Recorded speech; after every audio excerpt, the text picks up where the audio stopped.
video, you're going to learn our top 5 favorite team building icebreakers. These activities are guaranteed to help your teams with connection, with getting to know each other, with having fun, which is the main thing in these workshops or sessions that you're running, and with getting your team into that creative and collaborative headspace. We've run these exercises in facilitation trainings, in design sprints, in design thinking workshops, in product strategy workshops. We've run them in team offsites, and I even ran them in schools when I was a teacher back in the day. They're super versatile and they're perfect for all groups of people who want to work together and collaborate in a better way. So here are our top 5 favorite team building icebreakers. Let's get started. Icebreaker number 1 is called Zombie Apocalypse. Zombie Apocalypse.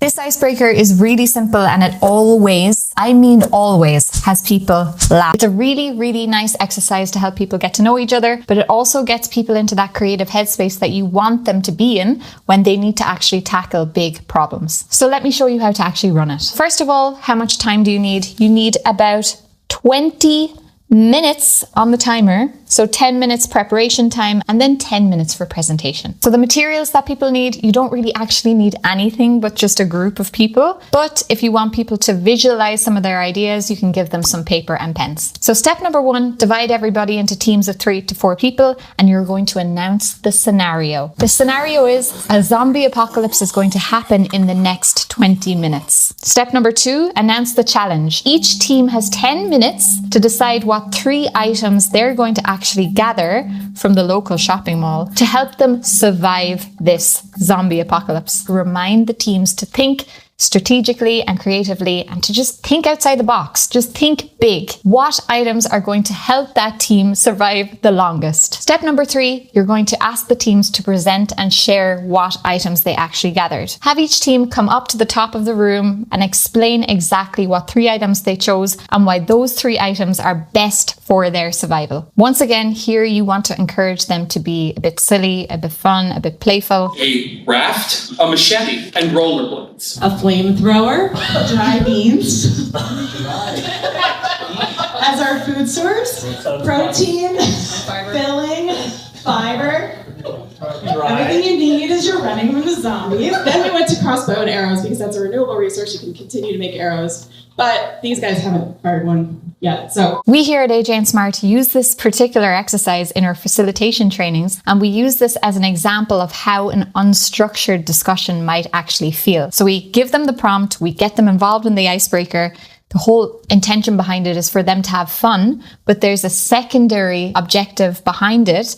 And what we do is we get them to reflect afterwards of how it actually felt to be part of this exercise. Did they feel that it was a bit chaotic? Did they feel that there were certain people taking over the discussion? Did they feel that some people didn't really know how to get into the conversation? It's the perfect exercise to highlight all the different challenges that happen in groups in general. So it's up to you how you use this one. You can just use it as an icebreaker to get people connected, having fun together, just letting loose. Or you can use it strategically as an example of what can actually go wrong when a discussion is unstructured and there's no clear rules, there's no facilitator steering the ship, there's no guidance. Okay, so now it's your turn. What would your 3 items be if a zombie apocalypse was about to happen in the next 20 minutes? Let us know in the comments below. Icebreaker number 2. It's called rock, paper, scissors. You probably know it. You probably love it. You probably played it as a child. Now I'm here to tell you that you need to bring it into your workspaces, into your trainings, into your retreats, into basically anywhere where people need to come together and collaborate. Basically what this activity guarantees is an actual explosion of energy right at the beginning of your sessions. We here at AJ and Smart love to kick off all of our workshops, all of our trainings now with this exact exercise. And I'm telling you, the energy, it goes from 0 to 100 in less than 10 seconds, I promise you.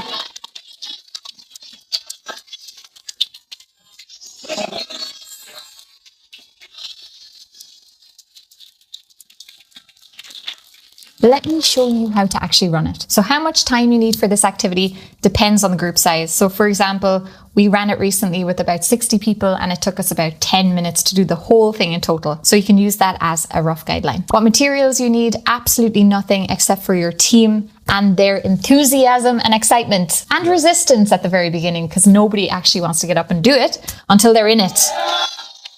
This exercise works with any group size. The larger the group, the better, but you can still do it with a group of like 6 people, definitely. All right, let me take you through the steps. Step number 1, get everyone to line up in 2 lines, each person facing a competitor. Step number 2, you as the facilitator need to kind of explain the rules a bit, because sometimes people don't actually know how to play the game, and different countries play this game in a different way. So what I like to say is we like to compete in the best of 3 rounds. And we also do it like this: rock, paper, scissors, go. Some people do it like 1, 2, 3, like 1, 2, go.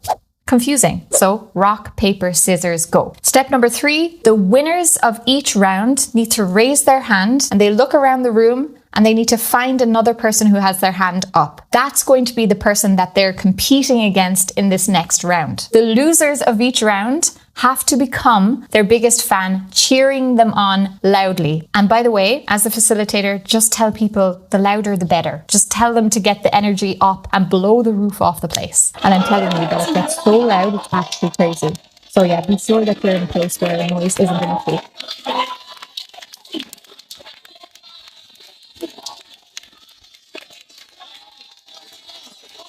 Step number 4 is the final showdown. So people are playing out the games, and by the end of it, there's going to be 2 people left competing against each other. You're going to have half of the group screaming for one person and the other half screaming for the other. And basically what you do is just let them battle it out for the win. And what we like to do here at AJ and Smart is we always have some sort of silly prize at the very end to give the winner. For example, in our last training, somebody actually got one of our Pierce Brosnan aprons. By the end of this activity, you're going to feel the energy in the room. Everybody is going to be laughing. Everybody is going to feel connected. It's a perfect way to break the ice and get people ready for the session ahead. So if you actually want to see this taking part in real time, then definitely check out this video. Icebreaker number 3 is called The Fourth Little Pig's House. This is a really fun, hands-on icebreaker, and back in my teaching days when I used to be a school teacher, I was always very envious of all of the children taking part in this exercise. It's so much fun, it creates so much energy and excitement. We really love to use this one when we're running design thinking workshops, when we want to get people thinking outside of the box, thinking creatively, thinking playfully. So this one is based on the classic tale, The Three Little Pigs. You might know the story already. It's basically about 3 very cute little pigs, and they build 3 little houses out of different materials, and only one of them survives the mighty wrath of the wolf. But your team right now has the opportunity to become architects, and you're going to design and build another house for the 4th little pig who was forgotten about. And the whole purpose of this is that you're building a house with your team to withstand the mighty wrath or wind of the wolf, aka the hairdryer that's in my hand. Okay, so normally I'd have a hairdryer to show off, but right now we're moving office and we've brought all of our stuff into one space and it's utter chaos and we can't find anything. Have a look. So again, it's perfect for team building, especially when a group of people don't know each other. It's really good for creating that connection that you need. It's perfect to get people into that playful mindset that we're talking about that's so important. And it's the perfect exercise to show off how chaotic collaboration can be when there's no structure, when there's no facilitator, when there's no one steering the ship. And also it's just really fun. So let me show you how to actually run this exercise. You'll need about 30 minutes on your timer, just in total for this, for preparation, for setup, for everything. So the materials for this one, I need to try explain it a little. There's a specific set of materials that I have listed here for you. You can be flexible with this yourself. You can choose your own materials, whatever you have in the workshop space, wherever you are. But you need to be strict with the amount of materials you give to each team. It needs to be fair. Each team needs to have the exact same materials and the same amount of materials. Why? To create fairness, but also it's going to highlight that when you give each team the same prompt, they're all going to create something completely unique and different. So let me show you exactly what materials I have over here in my workshop space. So first up, some string. You want to actually measure out 2 meters of string. And I told you I was going to be very specific with this. So next up, we have some masking tape. And again, as the facilitator, you're measuring out 2 meters of masking tape per team. You can just measure it out and stick it on the table somewhere for them to use. Again, it sounds like we're being a bit scrimpy. Is that a word? But you have to measure out these things so that people have some limitations for this exercise. The next material that you should have is some Lego. Lego is an amazing building material. So what we do for each team is give them 10 pieces of Lego, like these little Lego building blocks. And also what I also give them is a little person, a little figurine, so that they can have this figurine in the house. It's just a cute little thing. The next thing we have, these are pipe cleaners. You can either use these or straws, but give each team 10 of these. And obviously the more colorful, the better. Okay, so the next thing is 5 small pieces of card. It can be colored or it can just be plain. It's up to you. I prefer colored because it's obviously just way nicer. Next up, we have, again, some colored construction paper that isn't card. And these are A4 sized. So each team is going to get 4 sheets of this. And finally, we have 1 sheet of tin foil per group. For you as a facilitator, all you need as the materials are your timer and your hairdryer. It's in my hand here again. Also, you're going to need some masking tape because you're going to be doing some marking on the tables. I'll explain here in the next section why you need some masking tape. You're going to be tying up all your participants in masking tape. Again, the ideal number of participants for this particular exercise is 4 people per team. So if you have a massive group of like 100 people, you just divide them into teams of 4. That's the perfect number. But it can work with pairs and trios too. So it just depends on your group. Okay, let me get into the steps. Number 1, you are explaining the goal to the team. You're letting people know that they have to build a house for the 4th little pig in the story, 3 little pigs, that can withstand the wolf's wind. I don't like that word. It sounds like he's farting. When you're explaining this to the group, you need to explain that there are some design rules, so some criteria that they need to follow in order to successfully take part in this. Number 1, the house must stand on its own. It cannot be just taped down to the table with the masking tape that you were giving them.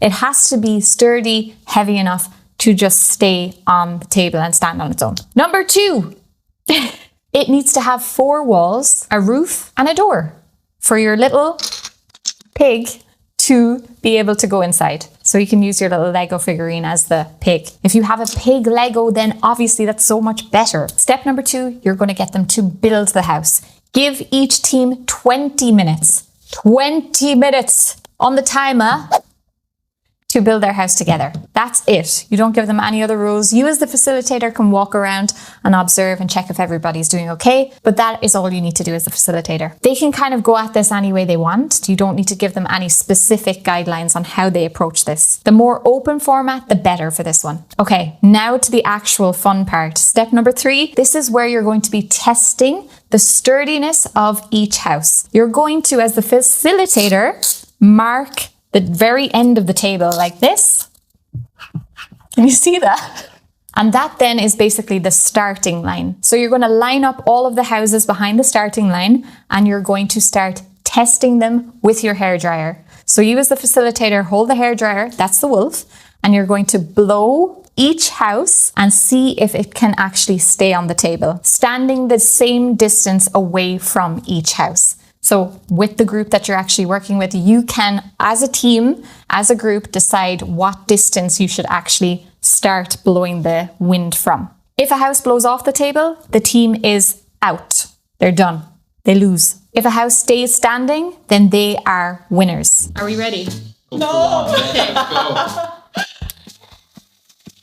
Now I'm going to ramp it up. All right, that was a very, very sturdy house. Well done. All right, are we ready now for Tim and Dory's? Yeah. Okay, same distance, which was like about here. Are we ready? Are we ready? Oh my god! It's been standing now. Oh my god!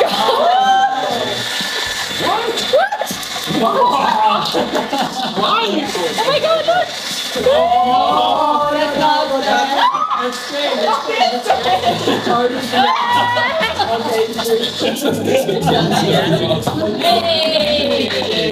Big high five. Yes. Thank you.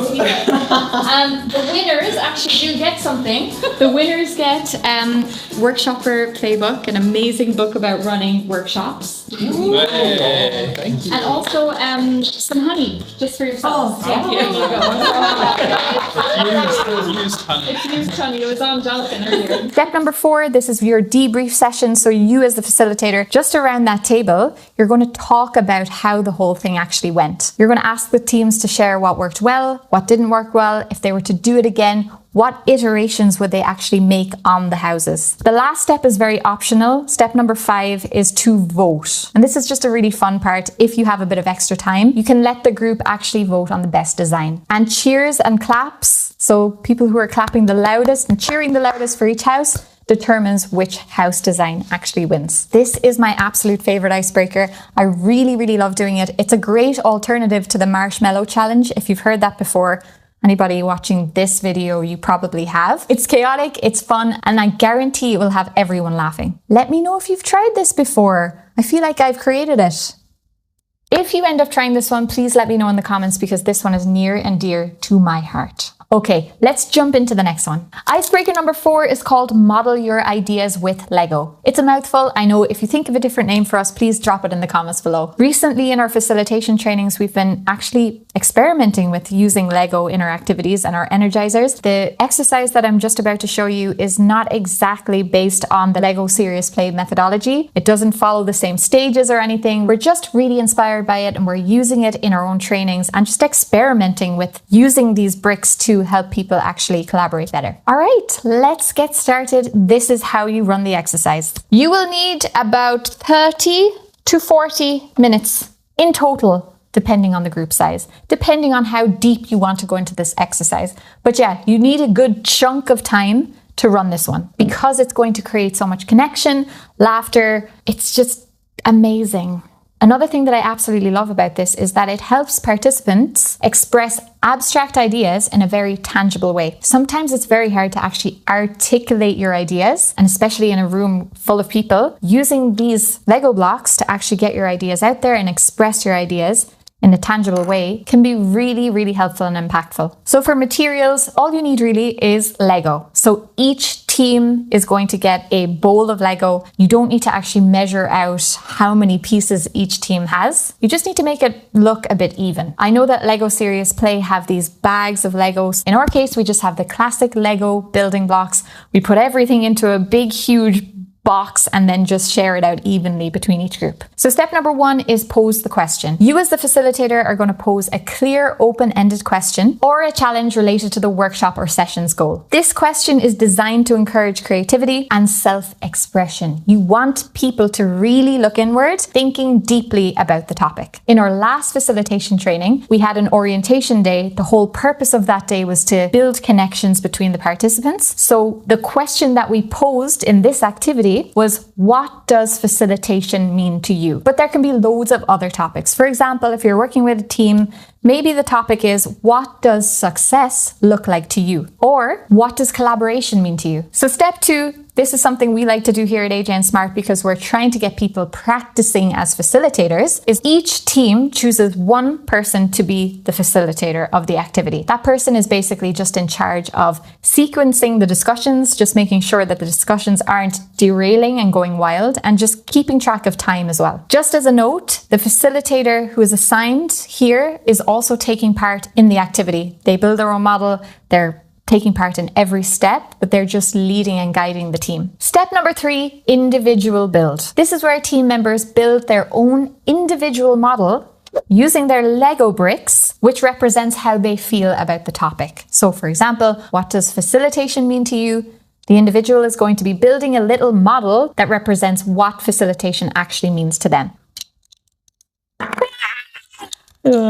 So for example, I've just done my individual model of what facilitation actually means to me. And what I've created here is basically, I'm Buzz. I'm here at the very front. I'm the facilitator and I'm the pilot of this plane. This is a plane and I am basically getting people and getting my passengers from A to B. And basically what I'm doing is I'm steering the conversations, I'm understanding the different dynamics that are going on in the group, and I'm making sure that we're not getting distracted or derailed by other things that are going on in the room. In this phase, as the facilitator, you need to encourage the team that they don't need to think literally for this individual build. They can think more metaphorically. As you just saw, I've just created an airplane here. Give people 5 minutes for this section. So step number 4, this is where the team actually gets to discuss their individual models. So the facilitator of each team actually manages the discussion here, and team members take turns using about 30 seconds per team member, and they just discuss what their actual model means to them and how their model represents their individual thoughts. Step number 5, this is where the team is getting into planning mode. Led by the facilitator of each group, the team brainstorms how are they going to merge all of their individual ideas and their models to create one single model that represents the whole group's ideas around the topic. Here you're going to give the team 5 minutes to do this. Step number 6, this is the team build. So they've already planned and brainstormed how they're going to merge all their ideas, how each other's ideas fit into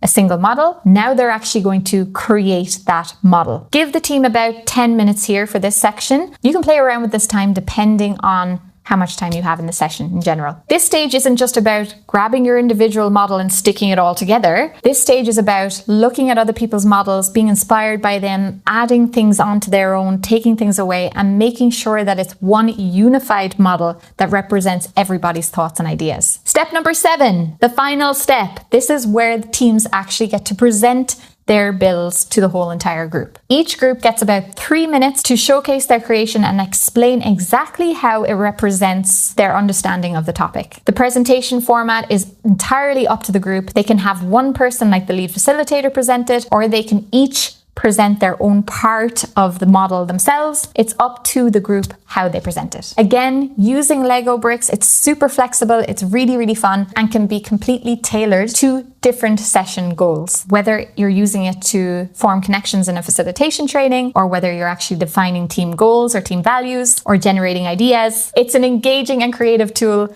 that we absolutely love to use here at HN Smart. And that's it.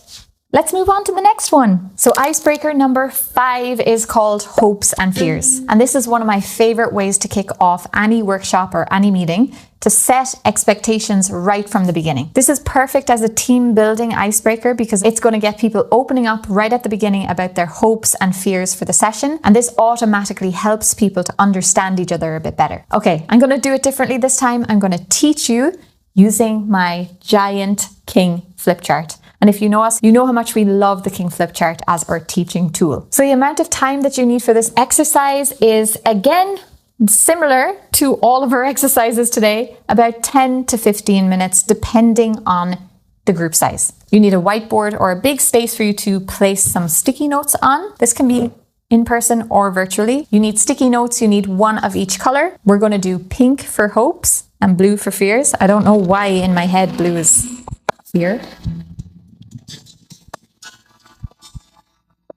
And then you also need some Sharpies and pens for each participant. This is perfect for any group size, although a smaller group, let's say of about 7 or 8 people, is much better for this particular exercise because it allows for deeper discussion. Let me dive into the steps. For the very first step, you're going to just be simply dividing your board into 2 sections. This is for the hopes and this is for the fears. And that's it. Step number 2, you're going to be sharing the purpose of the exercise with the group. You're going to be telling the group that they're going to be sharing their hopes for this particular session. What do they hope to get from this session or workshop? And you need to give examples as a facilitator, so you can say things like, I hope to gain a clear understanding of the project goals. Another example could be, I hope that we can come up with some really strong solutions to the challenges we're facing. Another one could be, I want to strengthen collaboration in our team. So those are just examples. Make sure you give them before you set the team off on the task. Next, you just ask participants to start writing their hopes on the pink sticky notes with their Sharpie. And make sure to tell them that it's one idea or one hope per sticky note. Also, a nice tip as a facilitator, ask people to write clearly. And then the next step is you're asking participants to place their hopes, their pink hopes, on the board. And they can read them out loud if they're comfortable. So for example, I hope to collaborate better with my team. I want everyone to be a part of the decisions made.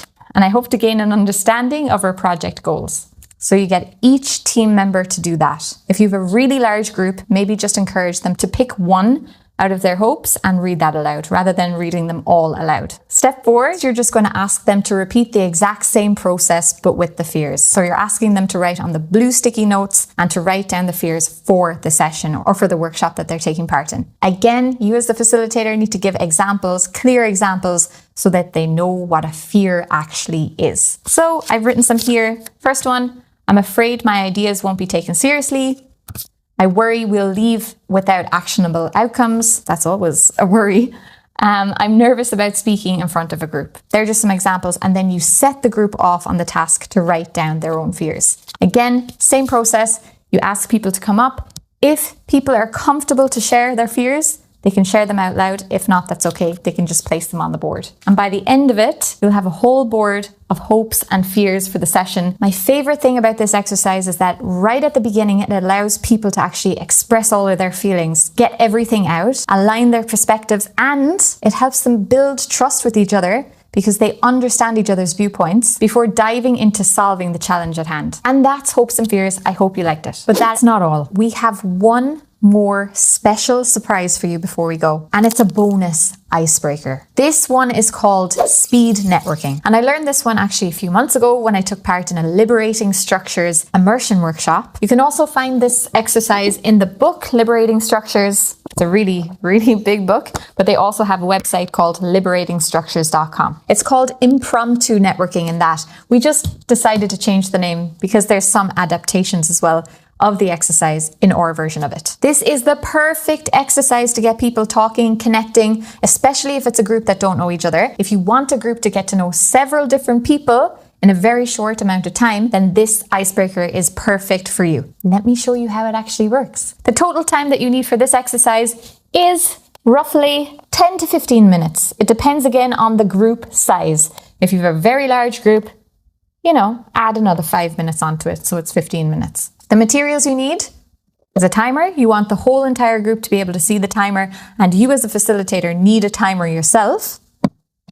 And you need some prepared prompts or questions related to the workshop's theme or specific goals. All right, let me just jump into the steps with you. Step number 1, you're going to be setting the stage as a facilitator and letting people know the reason behind why you're actually doing this exercise in the first place. You're going to be setting expectations and letting people know that the intention behind this is to connect with each other and to share some details about yourself. Step number 2, you're going to be sharing the open-ended prompts or questions with the group. So for example, the 2 prompts that really work with us when we're running facilitation trainings are, number 1, what big challenge are you bringing to this training or session? That one really works because you're immediately going to be able to relate to another person because maybe you have the same challenge. The second prompt that really, really works is, what do you hope to get from and give to this group? Again, this is a really great one because automatically you're relating to another person and understanding why they're actually in the room today. I really, really love the second prompt because it gives people an opportunity to really see similarities between each other, to figure out the real reasons why the person is actually in the room, and also the stuff that they find out about each other in the conversation. Maybe somebody is an expert or has expertise in a certain area, or maybe you have the knowledge in solving somebody else's challenge. These are perfect conversation starters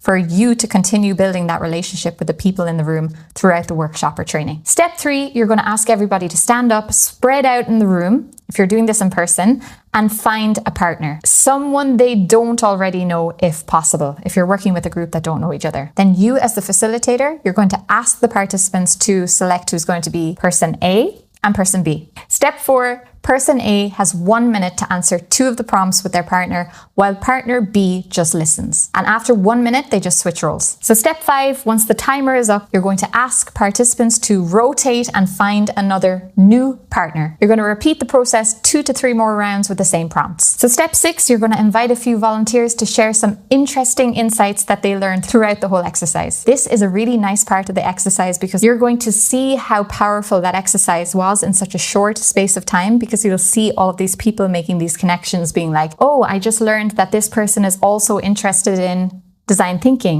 This activity is really great for creating instant energy in the room and connecting people right from the beginning. I've seen this one work so well in workshops, meetings, trainings, and conferences. You can use it anywhere, really. All right, everyone, that is it. Those are our 6 favorite team building icebreakers. I hope you enjoyed them. These are going to be perfect for any group of any size who want to connect, get to know each other, have fun, create energy and excitement, and get them into that mindset to collaborate together and solve problems together. Please let us know in the comments below if you have a favorite team building exercise or icebreaker. We would love to add more to our toolkit.